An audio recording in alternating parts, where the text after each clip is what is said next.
നമസ്കാരം കൂട്ടുകാരെ. ഇന്ന് ഞാൻ വന്നിരിക്കുന്ന ഒരു ഇൻഫോർമേറ്റീവ് വീഡിയോ ആണ്. ഓൾറെഡി തന്നെ നിങ്ങൾ ഈ വീഡിയോയുടെ ടാഗ് ലൈനിൽ കണ്ടിട്ടുണ്ടാവും എന്താണ് ഈ വിഷയം എന്നുള്ള കാര്യം. അതെ, പത്രം വായനയിലൂടെ എങ്ങനെ നമുക്ക് കറണ്ട് അഫയേഴ്സ് ആർജിക്കാം അല്ലെങ്കിൽ കറണ്ട് അഫയേഴ്സ് പഠിക്കാം എന്നുള്ളതിനെ കുറിച്ചിട്ടുള്ള ഒരു സാമ്പിൾ ഒരു റെക്കോർഡ് വീഡിയോ ആണ് ഞാൻ നിങ്ങളുടെ മുന്നിലേക്ക് എത്തിക്കുന്നത്. അപ്പോൾ ഇത് പഠിക്കുമ്പോഴേക്കും നമ്മൾ ആദ്യം തന്നെ ഓർത്തിരിക്കേണ്ട കാര്യമുണ്ട്, ഡെയിലി പത്രം വായിക്കണം, അതൊരു ശീലമാക്കി മാറ്റുകയും ചെയ്യണം. ഇനി അത് മാത്രമല്ല, പത്രം വായിക്കാൻ നിങ്ങൾ എടുക്കുമ്പോൾ തന്നെ സൈഡിൽ ഒരു നോട്ട്ബുക്ക് ഈ പറഞ്ഞ പോലെ കറണ്ട് അഫയേഴ്സിന് വേണ്ടിയിട്ട് തന്നെ മാറ്റി വെക്കുന്നത് നല്ലതായിരിക്കും. കാരണം ഇങ്ങനെ നിങ്ങൾ ഡെയിലി പിന്തുടരുവാണെങ്കിൽ ഒരു വർഷം കഴിയുമ്പോൾ നിങ്ങളുടെ കയ്യിലിരിക്കുന്ന ഈ മെറ്റീരിയൽ ആയിരിക്കും മാർക്കറ്റിൽ കിട്ടുന്നതിനേക്കാളും ഏറ്റവും നല്ല കറണ്ട് അഫയേഴ്സിൻ്റെ ഒരു ഇയർ ബുക്ക് എന്ന് പറയുവാണെങ്കിൽ. അപ്പോൾ പത്രം വായിക്കാൻ എടുക്കുക, സൈഡിൽ എന്തുണ്ടായിരിക്കണം, എല്ലാ ദിവസവും ആ ഒരു നോട്ട്ബുക്ക് കറണ്ട് അഫയേഴ്സിൻ്റെ ആ ഒരു നോട്ട്ബുക്ക് കൂടെ സൈഡിൽ വെച്ചിരിക്കാം. എന്നിട്ട് നമ്മൾ എടുക്കുന്ന പത്രത്തിനകത്ത് ഫസ്റ്റ് കാണുന്ന വാർത്ത ഏറ്റവും പ്രധാനപ്പെട്ട വാർത്തയായിരിക്കുമല്ലോ പത്രത്തിൻ്റെ ഫ്രണ്ട് പേജിൽ ഉണ്ടാവുക. ഇപ്പോൾ ഒരു ഉദാഹരണം പറയുവാണെങ്കിൽ, ഈ അടുത്ത ദിവസങ്ങളിലൊക്കെ തന്നെ നമ്മൾ ഏറ്റവും കൂടുതൽ പത്രത്തിൻ്റെ ഫ്രണ്ട് പേജിലായാലും അല്ലെങ്കിൽ അകത്തെ പേജുകളിലൊക്കെ ആയാലും കാണുന്നൊരു വാർത്തയാണ് വയനാടുമായിട്ട് ബന്ധപ്പെട്ടിരിക്കുന്നത്. ഞാനൊരു എക്സാമ്പിൾ സഹിതം പറഞ്ഞുതരാം എങ്ങനെയാണ് ഈ വയനാട് എന്നുള്ളൊരു വാർത്തയിൽ നിന്നും നമുക്ക് പരീക്ഷയ്ക്ക് വേണ്ടുന്ന കുറച്ച് കാര്യങ്ങൾ കറണ്ട് അഫയേഴ്സ് പഠിക്കേണ്ടതെന്നുള്ളതിനെക്കുറിച്ച്. അപ്പോൾ ഈ വയനാട് എന്നുള്ളൊരു ഇൻസിഡൻറ്റ്, അവിടെയുള്ള ആ ഉരുൾപൊട്ടൽ അല്ലെങ്കിൽ മണ്ണിടിച്ചിൽ നമ്മുടെ കേരളത്തിൽ മാത്രമല്ല ലോകമെമ്പാടുമുള്ള ആളുകൾ ശ്രദ്ധ കൊടുത്തൊരു പോയിന്റ് കൂടിയാണ്, ഒരു വാർത്തയാണ്. അതുകൊണ്ട് തന്നെ അടുത്ത നാളുകളിലൊക്കെ തന്നെ നടക്കാൻ പോകുന്ന മത്സര പരീക്ഷകളിൽ ഈ വയനാടുമായിട്ട് ബന്ധപ്പെട്ട കുറച്ച് ചോദ്യങ്ങളൊക്കെ തന്നെയാണ് വരാനുള്ള സാധ്യതകളും വളരെ കൂടുതലാണ്. അപ്പോൾ നമ്മൾ വയനാടിനെ കുറിച്ചുള്ള വാർത്ത എടുക്കുന്നു, എന്താണ് അവിടെ സംഭവിച്ചെന്നുള്ള കാര്യങ്ങളൊക്കെ നമ്മൾ വായിച്ച് മനസ്സിലാക്കുന്നു. ഇനി അതിനുശേഷം മത്സര പരീക്ഷയ്ക്ക് വേണ്ടുന്ന രീതിയിൽ തയ്യാറെടുക്കുമ്പോൾ വയനാട് എന്നുള്ളൊരു ഹെഡ്ലൈൻ ഇന്നത്തെ ദിവസത്തിൻ്റെ ആ ഒരു നോട്ട്ബുക്കിൽ ഇന്നത്തെ ഡേറ്റ് എഴുതുക. ഉദാഹരണത്തിന് ഇന്നിപ്പോൾ നമ്മൾ റെക്കോർഡ് ചെയ്യുന്ന ഡേറ്റ് ഈ പറഞ്ഞ പോലെ 12-ാം തീയതിയാണ്. അങ്ങനെയാണ് 12-ാം തീയതി ആ ഒരു ഡേറ്റ് ഇട്ടിട്ട് ഈ പറഞ്ഞ പോലെ താഴെ വയനാട് എന്ന് എഴുതുക. അതിനുശേഷം വയനാടുമായിട്ട് ബന്ധപ്പെട്ട കാര്യങ്ങൾ മെയിൻലി കൊടുക്കുക. ആദ്യം തന്നെ കേരളത്തിൽ ഈ പറഞ്ഞ പോലെ ഏതൊക്കെ മറ്റ് ജില്ലകളുമായിട്ട് അതിർത്തി പങ്കിടുന്ന ഒരു ജില്ലയാണ് വയനാട് എന്നുള്ളൊരു കാര്യം. അതായത് അതിർത്തി പങ്കിടുന്ന മറ്റ് ജില്ലകൾ, വയനാടുമായിട്ട് അതിർത്തി പങ്കിടുന്ന മറ്റ് ജില്ലകൾ എന്ന് ഹൈഫൻ ഇട്ടിട്ട് അത് ഏതൊക്കെ ജില്ലകളാണെന്നുള്ള കാര്യം നിങ്ങൾ നോട്ട് ചെയ്ത് വെക്കണം. ഇനി ഈ ജില്ല, അതായത് ഇപ്പോൾ ഉദാഹരണമായിട്ട് എടുക്കുന്ന നമ്മുടെ വയനാട് ജില്ല മറ്റ് സംസ്ഥാനങ്ങളുമായിട്ടും അതിർത്തി പങ്കിടുന്നുണ്ട്. അങ്ങനെ ഉദാഹരണമായതുകൊണ്ട് തന്നെ വയനാട് അതിർത്തി പങ്കിടുന്ന മറ്റ് സംസ്ഥാനങ്ങൾ, ഉദാഹരണം പറയുകയാണെങ്കിൽ കർണാടകവും തമിഴ്നാടുമായിട്ടും അതിർത്തി ആര് പങ്കിടുന്നുണ്ട്? വയനാട് പങ്കിടുന്നുണ്ട്. ഇനി അങ്ങനെ ഇല്ല എങ്കിൽ നിങ്ങൾക്ക് ആ പോയിന്റ് എഴുതേണ്ട കാര്യമില്ല. ഉദാഹരണം കോട്ടയമാണെങ്കിൽ കോട്ടയം ഈ പറഞ്ഞ മറ്റ് ജില്ലകളുമായിട്ടേ ഉള്ളൂ, മറ്റ് സംസ്ഥാനങ്ങളുമായിട്ട് അതിർത്തി പങ്കിടുന്നില്ല. ഇനി അടുത്തതായിട്ട് ഏതെങ്കിലും കടൽ തീരങ്ങൾ, ഈ ജില്ലയിൽ ഈ പറഞ്ഞ പോലെ ഏതെങ്കിലും കടൽ തീരങ്ങളുള്ള ജില്ലയാണെങ്കിൽ അത് നോട്ട് ചെയ്ത് വെക്കുക. അപ്പോൾ വയനാടിൻ്റെ കാര്യത്തിൽ അങ്ങനെ നോക്കുമ്പോഴേക്കുമാണ് കടൽ തീരവും ഇല്ല, എന്നാൽ കേരളത്തിൽ ഈ പറഞ്ഞ പോലെ റെയിൽ ഗതാഗതവും ഇല്ലാത്ത ഒരു ജില്ല കൂടിയാണ് വയനാട് എന്ന് പറയുന്നത്. അപ്പോൾ അങ്ങനെയുള്ള പ്രത്യേകതരം പോയിന്റുകൾ, ഓരോ ജില്ലയ്ക്കും അതിൻ്റേതായ പ്രത്യേകതയുള്ള പോയിന്റുകളൊക്കെ ഉണ്ടാവും. അങ്ങനെയുള്ള പോയിന്റുകളാണ് നമ്മൾ മെയിൻലി നോക്കേണ്ടത്. അപ്പോൾ ഏതൊക്കെയാണ് ഒരു ജില്ല എടുക്കുമ്പോഴേക്കും അത് മറ്റേതൊക്കെ ജില്ലകളുമായിട്ട് അതിർത്തി പങ്കിടുന്നുള്ള കാര്യം നോട്ട് ചെയ്ത് വെക്കണം. ഇനി മറ്റേതെങ്കിലും സംസ്ഥാനങ്ങളുമായിട്ട് അതിർത്തി പങ്കിടുന്നുണ്ടെങ്കിൽ അത് നോട്ട് ചെയ്ത് വെക്കുക. പിന്നെ കടൽ തീരം എടുക്കുന്നുണ്ട്. കാരണം മിക്ക പരീക്ഷയ്ക്കും ചോദിക്കുന്നതാണ് കേരളത്തിൽ ഏറ്റവും കൂടുതൽ കടൽത്തീരമുള്ള ജില്ല ഏതാണ്, അല്ലെങ്കിൽ കടൽത്തീരം കുറവുള്ള ജില്ല ഏതൊക്കെ ചോദിക്കാറുണ്ട്. അപ്പം അങ്ങനെ നോക്കുമ്പോൾ വയനാടിനെ സംബന്ധിച്ച് കടൽത്തീരം തന്നെ ഒന്നും തന്നെ കടൽത്തീരം ഇല്ലാത്ത ഒരു കേരളത്തിലെ ജില്ലയാണ് വയനാട്. ഇനി റെയിൽ ഗതാഗതം, നമ്മുടെ ട്രെയിൻ സൗകര്യങ്ങളില്ലാത്ത അല്ലെങ്കിൽ റെയിൽവേ സ്റ്റേഷൻ ഇല്ലാത്ത ഒരു ജില്ല കൂടിയാണ് വയനാട് എന്ന് പറയുകയാണെങ്കിൽ. അപ്പോൾ ആ പോയിന്റ് നോട്ട് ചെയ്ത് വെക്കുക. ഇനി ഇത്രയും നോട്ട് ചെയ്തതിന് ശേഷം ഈ അടുത്ത പോയിന്റ് എന്ന് പറഞ്ഞു കഴിഞ്ഞാൽ ഈ ജില്ലയെ പ്രതിനിധാനം ചെയ്തുകൊണ്ടിട്ട് ലോക്സഭയിൽ എത്ര എം പിമാരുണ്ട് എന്നുള്ളൊരു കാര്യം നോക്കണം. വയനാടിനെ പ്രതിനിധാനം ചെയ്യുന്നത് ഈ പറഞ്ഞ ഒരു എം പി ആണ്. ഇപ്പം കേരളത്തിലെ മിക്ക ജില്ലകളിൽ നോക്കുവാണെങ്കിൽ, ഒട്ടുമിക്ക ജില്ലകളിൽ നോക്കുവാണെങ്കിൽ ഒരു ജില്ല ഒരു എം പി എന്ന നിലയിൽ തന്നെയാണ്. അങ്ങനെയാണ് വയനാടിനും ഒരു എം പി തന്നെയാണുള്ളത്.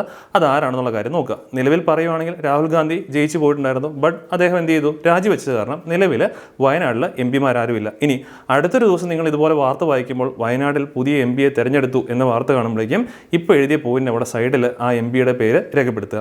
ഇനി അടുത്തതായിട്ട് ഇപ്പോൾ ലോക്സഭയിലേക്കുള്ള റെപ്രസെൻറ്റേറ്റീവിൻ്റെ കാര്യം നമ്മൾ പഠിച്ചു. ഇനി അടുത്തായിട്ട് ഇത് നോക്കണം, നമ്മുടെ നിയമസഭയിലേക്കുള്ള റെപ്രസെൻറ്റേറ്റീവ്സിൻ്റെ കാര്യം നോക്കണം.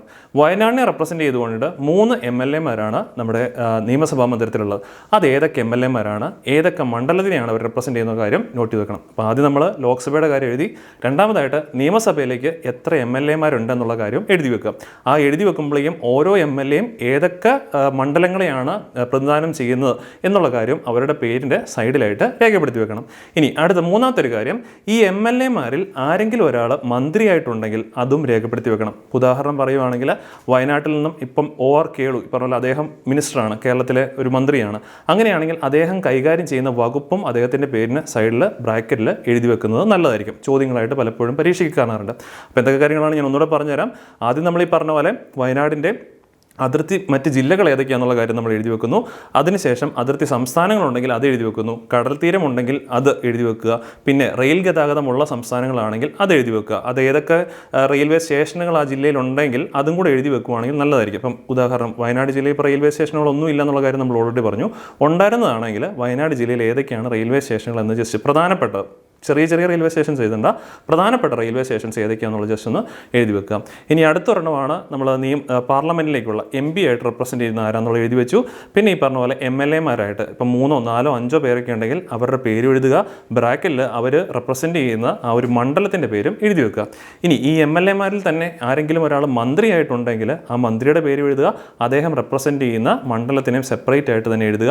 അതോടൊപ്പം തന്നെ അദ്ദേഹം നമ്മുടെ മിനിസ്ട്രിയിൽ റെപ്രസെൻറ്റ് ചെയ്യുന്ന വകുപ്പ് ഏത് വകുപ്പാണ് അദ്ദേഹം കൈകാര്യം ചെയ്യുന്നുള്ളൊരു കാര്യം നോട്ട് ചെയ്ത് വെക്കണം.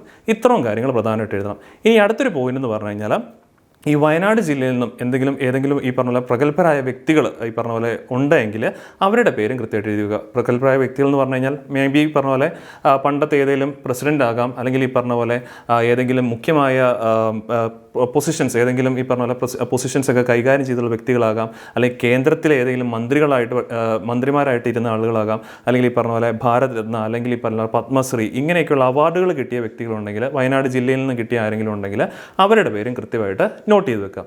പിന്നെ തീർച്ചയായിട്ടും ഓരോ ജില്ലയ്ക്കും അവരുടെ ഈ പറഞ്ഞ പോലെ അളവുകളുടെ അടിസ്ഥാനത്തിൽ വിസ്തീർണത്തിൻ്റെ അടിസ്ഥാനത്തിൽ കേരളത്തിൽ ഇത്ര സ്ഥാനം നൽകിയിട്ടുണ്ട്. അതായത് വിസ്തീർണത്തിൻ്റെ അടിസ്ഥാനത്തിൽ ഏറ്റവും കൂടുതൽ വിസ്തീർണമുള്ളത്, അല്ലെങ്കിൽ രണ്ടാമത്തെ ഏറ്റവും കൂടുതൽ വിസ്തീർണമുള്ളത്, അല്ലെങ്കിൽ ഏറ്റവും വിസ്തീർണം കുറവുള്ള കേരളത്തിലെ ജില്ല, ഇങ്ങനെയും എഴുതി വെക്കാറുണ്ട്.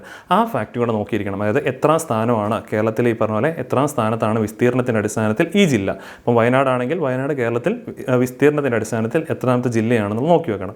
ഇനി അതിനുശേഷം ഏരിയ നമ്മൾ പഠിച്ചു. ഇനി അടുത്തതാണ് പോപ്പുലേഷൻ, അതായത് ജനസംഖ്യ അടിസ്ഥാനത്തിൽ വയനാട് കേരളത്തിൽ എത്രാം സ്ഥാനത്താണ്. അപ്പോൾ ശരിക്കും പറയുകയാണെങ്കിൽ ജനസംഖ്യ അടിസ്ഥാനത്തിൽ നോക്കുകയാണെങ്കിൽ ഏറ്റവും കുറവ് ജനസംഖ്യയുള്ള കേരളത്തിലെ ഒരു ജില്ല കൂടിയാണ് വയനാട് എന്ന് പറയുകയാണെങ്കിൽ. അപ്പം അങ്ങനെ എന്തെങ്കിലും പ്രത്യേകതകൾ, അതായത് ഏറ്റവും കൂടുതൽ ജനസംഖ്യ അല്ലെങ്കിൽ ഏറ്റവും കുറവ് ജനസംഖ്യ, അങ്ങനെ എന്തെങ്കിലും പ്രത്യേകത നമ്മൾ ഈ എടുക്കുന്ന ജില്ലയ്ക്ക് ഉണ്ടെങ്കിൽ അതും കൂടെ നോട്ട് ചെയ്ത് വെക്കണം. പിന്നെ അടുത്തൊരു പോയിന്റാണ്, ചില ജില്ലകളിൽ ഈ പറഞ്ഞ പോലെ പട്ടികവിഭാഗക്കാരും പട്ടികജാതി വർഗ്ഗക്കാരും ഉണ്ട്. അപ്പോൾ അങ്ങനെയാണെങ്കിൽ കേരളത്തിൽ ഏറ്റവും കൂടുതൽ SC അല്ലെങ്കിൽ ST വിഭാഗത്തിലുള്ള ആളുകൾ കഴിയുന്ന ജില്ലയാണെങ്കിൽ അത് നോട്ട് ചെയ്ത് വെക്കണം. കാരണം പരീക്ഷയ്ക്ക് ആ രീതിയിലൊക്കെ ചോദ്യങ്ങൾ കണ്ടിട്ടുള്ളത് കൊണ്ടിട്ടാണ് പറയുന്നത്. അത്തരത്തിൽ ഈ പറഞ്ഞ വയനാടിന് ആ ഒരു ഇമ്പോർട്ടൻസും കാര്യങ്ങളൊക്കെ ഉണ്ട്. അപ്പോൾ അത് നോക്കി വെക്കണം. പിന്നെ വയനാട് ജില്ലയുടെ മറ്റൊരു ഏറ്റവും പ്രധാനപ്പെട്ട ഒരു പോയിന്റാണ്, സ്വന്തമായിട്ട് ഈ പറഞ്ഞ പോലെ തലസ്ഥാന നഗരമില്ലാത്ത ഒരു ജില്ല കൂടിയാണ് വയനാട്. കാരണം മറ്റീ പറഞ്ഞ പോലെ നമ്മൾ നോക്കുമ്പോൾ കോട്ടയം ഈ പറഞ്ഞ പോലെ തലസ്ഥാന നഗരമായിട്ട് നമ്മൾ കോട്ടയം തന്നെയുണ്ട്, അല്ലെങ്കിൽ തിരുവനന്തപുരം തലസ്ഥാന നഗരം തിരുവനന്തപുരം എന്നുള്ള പേര് തന്നെയുണ്ട്. വയനാടിൻ്റെ കാര്യത്തിൽ അങ്ങനെ ഒരു തലസ്ഥാന നഗരം പറയാനായിട്ടില്ല. ഒരു വയനാട് എന്നുള്ള പേരിലേക്ക് ഒരു തലസ്ഥാന നഗരം കൃത്യമായിട്ടും വയനാട് ഇല്ല എന്നുള്ള കാര്യം കൂടി ഓർത്ത് വെച്ചേക്കാം. അങ്ങനെ രസകരമായിട്ടുള്ള എന്തെങ്കിലും ഫാക്റ്റുകളും കൂടി ഉണ്ടെങ്കിൽ ആ ഒരു ജില്ലയെക്കുറിച്ചിട്ടുണ്ടെങ്കിൽ ആ കാര്യം കൂടെ കൃത്യമായിട്ട് നോട്ട് ചെയ്ത് വെക്കണം. അപ്പോൾ ഇത്രയും പോയിന്റാണ് ശരിക്കും പറഞ്ഞാൽ വയനാടുമായിട്ട് ബന്ധപ്പെട്ട അല്ലെങ്കിൽ ഒരു ജില്ലയുമായിട്ട്. പിന്നെ ഒരു കാര്യം കൂടിയുണ്ട്, പ്രധാനപ്പെട്ട ഏതെങ്കിലും നദികൾ ആ ജില്ലകളിൽ ഒഴുകുന്നുണ്ടെങ്കിൽ അതിൻ്റെ പേരും കൂടി എഴുതി വെക്കാം, പ്രധാനപ്പെട്ട നദികൾ. ഇനി ആ നദികളുമായിട്ട് ബന്ധപ്പെട്ട് എന്തെങ്കിലും ഡാമുകളും കൂടെ ആ ജില്ലയിൽ ഉണ്ടെങ്കിൽ തീർച്ചയായിട്ടും അതിൻ്റെ പേരും. അപ്പോൾ ഇത്രയും കാര്യങ്ങളാണ് നമുക്ക് ഒരു ജില്ലയുമായിട്ട് ബന്ധപ്പെട്ടൊരു വാർത്ത വരുമ്പോഴേക്കും നിങ്ങൾക്ക് എഴുതി വെക്കേണ്ടത്. ഇങ്ങനെ നിങ്ങൾ ഈ പറഞ്ഞ പോലെ 14 ജില്ലകളുമായിട്ട് ബന്ധപ്പെട്ട് ഈ രീതിയിൽ വാർത്ത എഴുതി കഴിഞ്ഞാൽ കേരളത്തിലെ ആ 14 ജില്ലകൾ നിങ്ങൾ തീർച്ചയായിട്ടും കംപ്ലീറ്റ് ആയി. പിന്നെ ഇതുപോലെ വാർത്ത വരുമ്പോഴേക്കും ഈ അടുത്ത് ഈ പറഞ്ഞ പോലെ വയനാടുമായിട്ട് ബന്ധപ്പെട്ട് ഒരു 2 ആഴ്ച കഴിഞ്ഞ് നിങ്ങളൊരു പത്രത്തിൽ വാർത്ത വരുമ്പോഴേക്കും ഇന്ന് എഴുതിയ ആ വയനാടുമായിട്ട് ബന്ധപ്പെട്ട കാര്യങ്ങൾ ഒന്ന് റിവൈസ് ചെയ്താൽ മതി, ഒന്ന് വായിച്ച് നോക്കിയാൽ മതി. പിന്നെ എപ്പോഴും എഴുതേണ്ട കാര്യമില്ല. അപ്പോൾ ഈ എഴുതുന്ന പ്രോസസ്സ് എന്ന് പറയുന്നത് ആ ഒരു കേരളത്തിലെ 14 ജില്ലകളിലെയും വാർത്തകൾ വരുന്ന അത്രയും നിങ്ങൾ എഴുതിയാൽ മതി. അങ്ങനെ ആ ഓരോ ജില്ലകളുമായിട്ട് ബന്ധപ്പെട്ട വാർത്തകൾ എഴുതുന്നു, അതങ്ങ് കംപ്ലീറ്റ് ആയി. പിന്നെ ആ ജില്ലകളുടെ വാർത്ത വരുമ്പോഴേക്കും നമ്മൾ നേരത്തെ എഴുതിയത് ഒന്ന് റിവൈസ് ചെയ്ത് കഴിഞ്ഞാൽ തന്നെ നിങ്ങൾക്ക് മനപ്പാടുമാക്കാനായിട്ട് സാധിക്കും. ഇനി അടുത്ത മറ്റൊരു രീതിയിലുള്ള വാർത്ത ഞാൻ പറഞ്ഞുതരാം. ഉദാഹരണത്തിന് സ്പോർട്സുമായിട്ട് ബന്ധപ്പെട്ട വാർത്തകൾ വരുവാണെങ്കിൽ നമ്മൾ ഡെയിലി സ്പോർട്സ് ന്യൂസുകളൊക്കെ വായിക്കുന്ന ആൾക്കാരായിരിക്കും. അപ്പോൾ ആ സ്പോർട്സുമായിട്ട് ബന്ധപ്പെട്ട് ഇപ്പം റീസെൻ്റ്ലി പറയുവാണെങ്കിൽ ഒളിമ്പിക്സ്, ഇപ്പം ഇന്നലെ കൊണ്ട് ഒളിമ്പിക്സ് അതിൻ്റെ പരിസമാപ്തിയിലേക്കൊക്കെ എത്തിയിരിക്കുകയാണ്. അങ്ങനെയാണെങ്കിൽ നിങ്ങൾ നോക്കേണ്ട ഒരു കാര്യം എന്ന് പറഞ്ഞു കഴിഞ്ഞാൽ നമ്മുടെ നോട്ട്ബുക്ക് ഉണ്ടല്ലോ, ആ കറണ്ട് അഫയേഴ്സ് നോട്ട്ബുക്കിൽ പാരീസ് ഒളിമ്പിക്സ് 2024 എന്ന് രേഖപ്പെടുത്തുക. എന്നിട്ട് ഏറ്റവും കൂടുതൽ മെഡൽ കിട്ടിയ രാജ്യം ഏതാണ്, ഏറ്റവും കൂടുതൽ മെഡൽ കിട്ടിയ രാജ്യം ഏതാണ്, രണ്ടാമത്തെ ഏത് രാജ്യമാണ്, മൂന്നാമത്തെ, ആദ്യത്തെ 3 സ്പോട്ട് എഴുതണം. ആദ്യത്തെ 3 സ്പോട്ടിൽ ഏതൊക്കെ രാജ്യങ്ങളാണെന്ന് എഴുതി വെക്കുക. അതിനുശേഷം അടുത്തത് ഇന്ത്യയുടെ റാങ്കിങ്, ഇന്ത്യക്ക് എത്രാമത്തെ റാങ്കിങ് ആണ് കിട്ടിയത്, അതിന് എത്ര സ്വർണം, എത്ര വെള്ളി, എത്ര വെങ്കലം, ഈ 3 ഗോൾഡ്, സിൽവർ, ബ്രോൺസ്, ഈ 3 മെഡലുകൾ എത്രത്തോളമാണ്, ഇന്ത്യയുടെ സ്ഥാനം എത്രയാണെന്നുള്ള കാര്യം എഴുതി വെക്കണം. എന്നിട്ട് ഈ മെഡലുകളൊക്കെ തന്നെ കിട്ടിയ വ്യക്തികൾ വ്യക്തികൾ ആരൊക്കെയാണ്. ഇപ്പോൾ ഉദാഹരണം പറയുവാണെങ്കിൽ നീരജ് ചോപ്ര, എല്ലാവരും വാർത്തയിൽ കേട്ടതാണ്. നീരജ് ചോപ്ര അദ്ദേഹത്തിന് വെള്ളി മെഡലാണ് കിട്ടിയിരിക്കുന്നത്. അപ്പോൾ നീരജ് ചോപ്ര വെള്ളി മെഡൽ ബ്രാക്കറ്റിൽ ഏത് വിഭാഗത്തിലാണ് അത് മത്സരിച്ചതെന്നുള്ള കാര്യം എഴുതി വെക്കുക. അപ്പോൾ നീരജ് ചോപ്ര വെള്ളി മെഡൽ ബ്രാക്കറ്റിൽ ജാവലിൻ ത്രോ എന്നുള്ള എഴുതി വെക്കുക. ഇങ്ങനെ ഇന്ത്യയിൽ നിന്ന് റെപ്രസെൻറ്റ് ചെയ്ത് ഈ പറഞ്ഞ പോലെ ഈ വർഷം മെഡലുകൾ കിട്ടിയ എല്ലാവരുടെയും പേരും ഏത് ഇനത്തിലാണ് അവർ പങ്കെടുത്തത്, ഏത് മെഡലാണ് അവർക്ക് കിട്ടിയത്, സ്വർണ്ണമാണോ വെള്ളിയാണോ വെങ്കലമാണോ എന്നുള്ള കാര്യം കൂടി എഴുതി വെക്കുന്നത് തീർച്ചയായിട്ടും നിങ്ങൾക്ക് മത്സര പരീക്ഷകൾക്ക് ഉപകാരപ്പെടാവുന്നതാണ്. അപ്പോൾ ഇങ്ങനെയാണ് നമ്മൾ പത്രം വായനയിലൂടെ കറണ്ട് അഫയേഴ്സ് പഠിച്ചു വെക്കുന്നത്. സിമ്പിളാണ്. ഈ പറഞ്ഞ പോലെ ആദ്യത്തെ ഒരു ചെറിയ രീതിയിൽ ഞാൻ പറഞ്ഞില്ലേ, ഇപ്പം 14 ജില്ലകളാണെങ്കിൽ ആ 14 കവർ ചെയ്യുന്നിടം വരെ നിങ്ങൾ എഴുതേണ്ട കാര്യമുള്ളൂ. പിന്നെ നിങ്ങൾക്ക് ഈ ഒരു പ്രോസസ്സ് എന്ന് പറയുന്നത് കുറേ കൂടെ എളുപ്പമാക്കിയും രസകരമാക്കി മാറ്റാനായിട്ട് സാധിക്കും. പിന്നെ മറ്റൊരു കാര്യം, ഇത്തരത്തിൽ നമ്മൾ തിങ്കൾ മുതൽ ശനി വരെ ഞായറാഴ്ചത്തെ ഒരു ദിവസം നിങ്ങൾക്ക് ഫ്രീ എടുക്കാം. കാരണം ഞായറാഴ്ച ദിവസം പത്രം ഒരുപാട് വലിയ കാര്യങ്ങൾ ഉണ്ടാവില്ല. അപ്പോൾ തിങ്കൾ മുതൽ ശനി വരെ നിങ്ങൾ ഈ പ്രോസസ്സ്, അതായത് ഓരോ വാർത്തകൾ കാണുന്നു, അതുമായിട്ട് ബന്ധപ്പെട്ട് നമ്മൾ അതിൻ്റെ നോട്ടുകളൊക്കെ തയ്യാറെടുക്കുന്നു. അങ്ങനെ തിങ്കൾ മുതൽ ശനി വരെ ചെയ്യുന്ന കാര്യങ്ങൾ ഞായറാഴ്ച ദിവസം എപ്പോഴെങ്കിലും നിങ്ങൾക്ക് ഒരു സൗകര്യ സമയം കിട്ടുമ്പോഴേക്കും ഈ തിങ്കൾ മുതൽ ശനി വരെ എഴുതിയ കാര്യങ്ങൾ റിവൈസ് ചെയ്യാനായിട്ട് എടുക്കുക. ഓക്കെ, അപ്പോൾ റിവിഷന് വേണ്ടിയിട്ട് ഞായറാഴ്ച ദിവസം മാറ്റി വെക്കുക. വീണ്ടും അടുത്ത തിങ്കൾ തൊട്ട് ശനി വരെ പ്രോസസ്സ് കണ്ടിന്യൂ ചെയ്യുക. ഞായറാഴ്ച ദിവസം ആ എഴുതിയ ഒരാഴ്ചത്തെ കണ്ടൻറ്റ് റിവൈസ് ചെയ്യാനായിട്ടും കൂടെ സമയം കണ്ടെത്തുക. ഇങ്ങനെ റിവിഷനിലൂടെ പോകുമ്പോഴേക്കും ഒരു 2-3 മാസം ആകുമ്പോഴേക്കും തീർച്ചയായിട്ടും നിങ്ങൾ ഈ ട്രാക്കിലേക്ക് എത്തുകയും ചെയ്യും.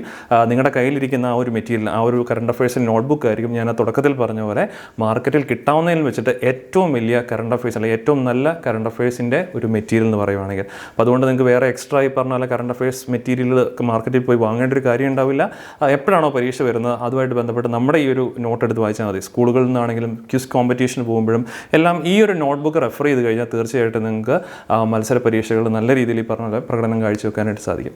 അപ്പോൾ എന്തായാലും നമ്മൾ പറഞ്ഞ കാര്യങ്ങളെല്ലാം എല്ലാവർക്കും ക്ലിയർ ആണെന്ന് വിശ്വസിക്കുന്നു. ഇത്തരത്തിൽ ഈ പറഞ്ഞ പോലെ എങ്ങനെ പത്രം വായിക്കണം, പത്രം വായിക്കുന്നതിൻ്റെ അല്ല, പത്രം വായനയിലൂടെ എങ്ങനെ ഈ പറഞ്ഞ പോലെ കറണ്ട് അഫയേഴ്സ് നല്ല രീതിയിൽ നമുക്ക് പഠിച്ചെടുക്കാം, അതിൻ്റെ ഒരു ഉദാഹരണമൊക്കെ വെച്ച് പറഞ്ഞത് നിങ്ങൾക്ക് കുറച്ചുകൂടെ ഒരു മനസ്സിലാക്കാൻ വേണ്ടിയിട്ടാണ്. അപ്പോൾ എന്തായാലും പറഞ്ഞ കാര്യങ്ങൾ എല്ലാവർക്കും ക്ലിയർ ആണെന്ന് വിശ്വസിക്കുന്നു. വീണ്ടും നമുക്ക് ഇതുപോലെയുള്ള ഒരു ഇൻഫോർമേറ്റീവ് വീഡിയോ ആയിട്ട് വീണ്ടും കാണാം. Thank you.